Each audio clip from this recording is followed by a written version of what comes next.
Le Seigneur soit avec vous. Et avec votre esprit. Évangile de Jésus-Christ selon saint Jean. Gloire à toi, Seigneur. Seigneur.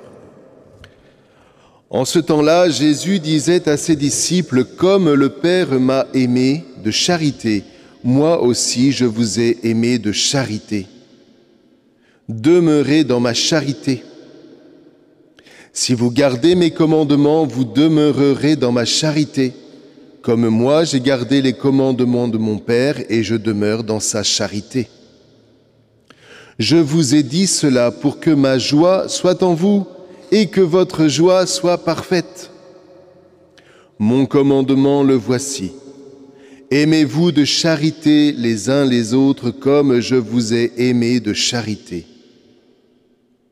Il n'y a pas de plus grande charité que de donner sa vie pour ceux qu'on aime de charité.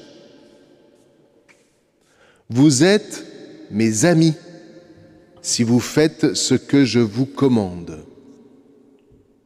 Je ne vous appelle plus serviteur, car le serviteur ne sait pas ce que fait son maître. Je vous appelle mes amis, car tout ce que j'ai entendu de mon Père, je vous l'ai fait connaître. Ce n'est pas vous qui m'avez choisi, c'est moi qui vous ai choisi et qui vous ai établi, afin que vous alliez, que vous portiez du fruit et que votre fruit demeure. Alors tout ce que vous demanderez au Père en mon nom, il vous le donnera. Voici ce que je vous commande, c'est de vous aimer de charité les uns les autres. Acclamons la parole de Dieu. Louange à toi, Seigneur Jésus. Voilà, Saint Matthias. Je ne sais pas si vous le priez souvent. On prie souvent Saint Pierre, Saint Paul, etc. Mais le pauvre Matthias, je ne sais plus très bien où est-ce qu'il est parti évangéliser. Je ne sais plus. C'est pas bien grave. Toujours est-il que... Ah, peut-être en Éthiopie, non, c'est pas lui? Je ne sais plus. Enfin, c'est pas grave. Toujours est-il que... Ce que je trouve très très beau, là, c'est qu'en réalité... Alors, il faut entendre derrière tout ça. Quand on connaît un petit peu les affaires, c'est plus facile, c'est vrai. Qu'est-ce que ça veut dire? Il y a des hommes qui nous ont accompagnés durant tout ce temps où le Seigneur Jésus a vécu parmi nous, depuis le commencement, lorsque le baptême a été donné par Jean à Jésus, jusqu'au jour où il a... etc. Est-ce que c'est simplement quelqu'un qui a suivi de loin? Non. Pour en revenir toujours à ça, dans les fondements, il fait partie de ceux qui, avec les apôtres, parce que tout ça se transmettait, ont entendu l'enseignement du Maître, entendu l'enseignement de Jésus. Et il fait donc partie de ceux qui, avec les disciples, les apôtres et le corps des disciples, ont appris par cœur les enseignements de Jésus. Car pour devenir apôtre, si vous ne connaissez pas par cœur les enseignements du Maître, vous ne pouvez pas être apôtre, c'est tout simple. Vous ne pouvez pas. Et non seulement il faut connaître les enseignements du Maître, mais il faut encore comprendre comment tout ça s'articule, comment pouvoir les enseigner et laisser l'Esprit Saint, vous vous souvenez, souffler, inspirer les moments où telle perle va pouvoir être proclamée, enseignée, diffusée, etc. Voilà un apôtre. Ce qui veut dire que Jésus a enseigné au petit cercle des 12 dans un premier temps, mais ce petit cercle des 12, rappelez-vous, a été envoyé à son tour pour enseigner. Et comment enseignaient-ils? Ils enseignaient en faisant apprendre par cœur les enseignements du Maître. Et tout cela se répandait de petit groupe en petit groupe.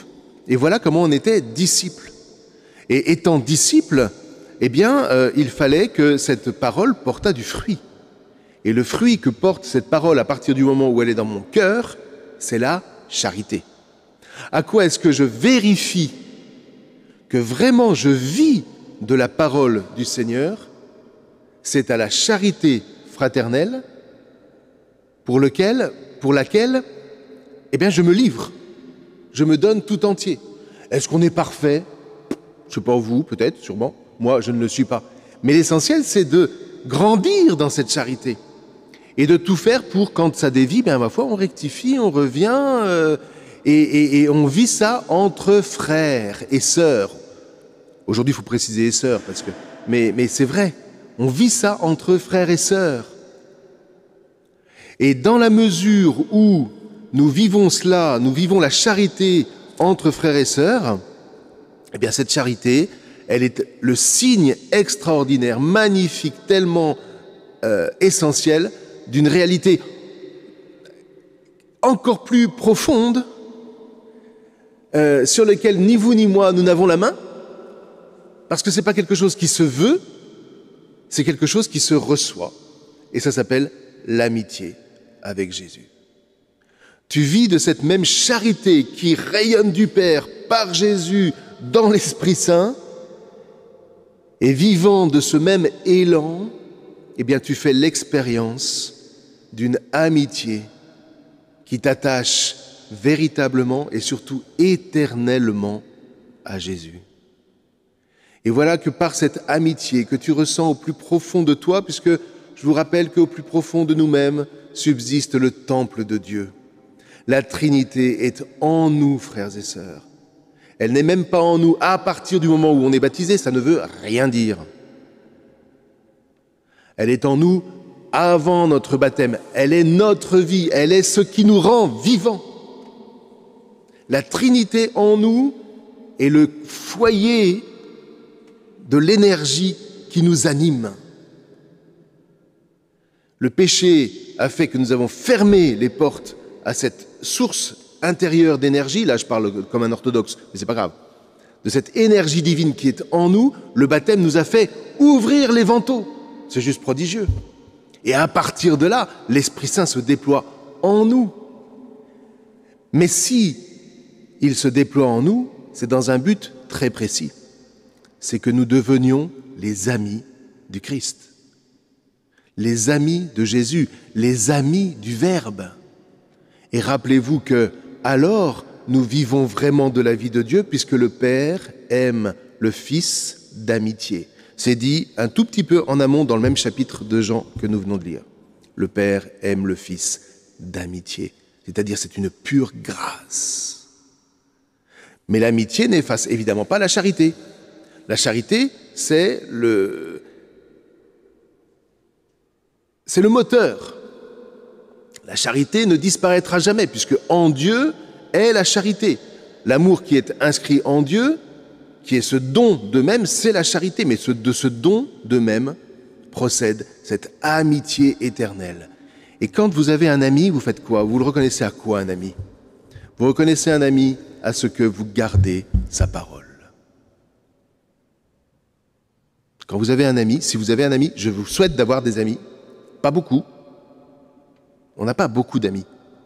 On en a 1, 2, allez, si vous êtes vraiment béni, vous en avez 3, et puis on rajoute 4 si le Christ, mais le Christ c'est le premier. Oui. Mais vous reconnaissez un ami au fait que quand il vous parle, sa parole a un poids infiniment plus grand que toutes les autres paroles. Vous reconnaissez un ami à ce que sa parole s'inscrit en vous. Vous reconnaissez un ami, pour reprendre les termes de Jésus, on vient de le dire, à ce que vous gardez sa parole. Eh bien, l'Eucharistie, vous voyez, est là pour nous faire garder cette parole en nous, parce que cette parole est une nourriture. Cette Eucharistie nous attache à Jésus dans le don qu'il fait de lui-même, dans une absolue charité sur la croix.